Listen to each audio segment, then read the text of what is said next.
Hi, my name is Lisa Cranston. I'm a facilitator of online courses with the Merit Center, and I wanted to talk to you today about some of the tools in my toolkit for restoring energy when I've been stressed. And one of my tools that I like is to do jigsaw puzzles.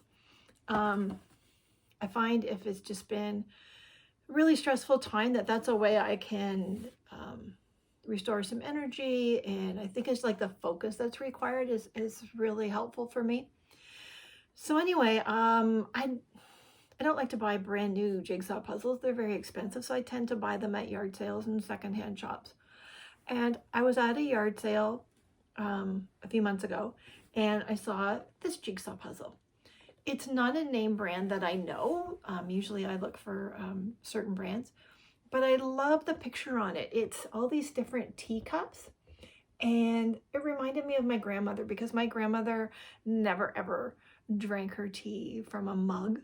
It was always, a teacup. And I have some of my grandmother's teacups that I inherited. So I thought, oh, this is lovely. Like, it's a nice puzzle. It's, and it's going to bring back all these lovely memories of my grandmother. So I brought the puzzle, and a few nights ago, it's been rainy and cold and miserable, and I thought, oh, this is good puzzle weather. So I opened the puzzle and I started working on it. And what I found was the pieces in this puzzle are very, very thin, like wafer thin. And so when I would put the pieces together, then I'd be working on the puzzle, and a few minutes later I'd look down, and the least little bit of motion, or if I moved across them, they would come apart again. So I've been working on the puzzle for a while in the afternoon, and I managed to get the frame of it finished. And I was just getting very frustrated because these pieces would not stay together. And I thought, by the time I try and start working on the middle, it's going to constantly be coming apart. And that's when I had to stop and sort of shift my mindset, because I had sort of shifted into a mindset of, this is a task that I have to complete instead of a strategy.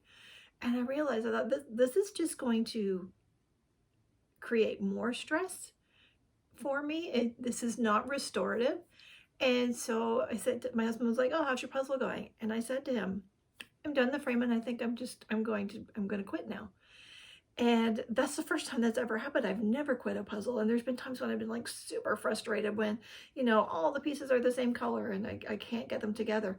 And he just kind of looked at me, because I'd barely even started. And I explained to him, I said, well, these pieces are so thin and they won't stick together. And I know this is just going to be an exercise in frustration. And the idea of the puzzle is for relaxation. It's not supposed to add stress to my life. So I let the puzzle sit there, and then after dinner, I got the box. I took all of the pieces, put them back in the box. I realized I'm not even going to donate this puzzle back to the charity shop where I bought it, because why would I want to give that frustration to someone else? So I haven't decided yet. It may just go in the recycling.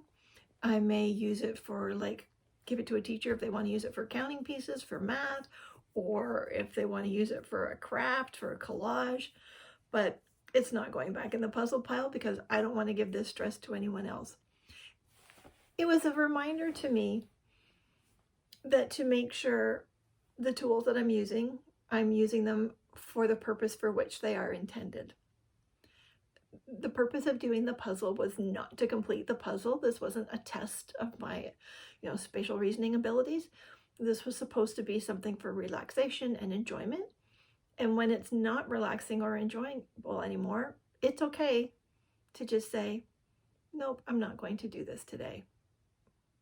And I needed that reminder.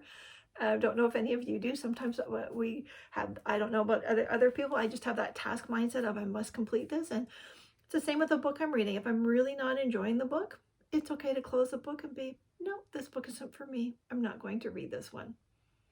I'd love to hear about times when you've had these sort of conversations with yourself around the strategies that you use, and if there are times when you've had to rethink them or step away from them for a while.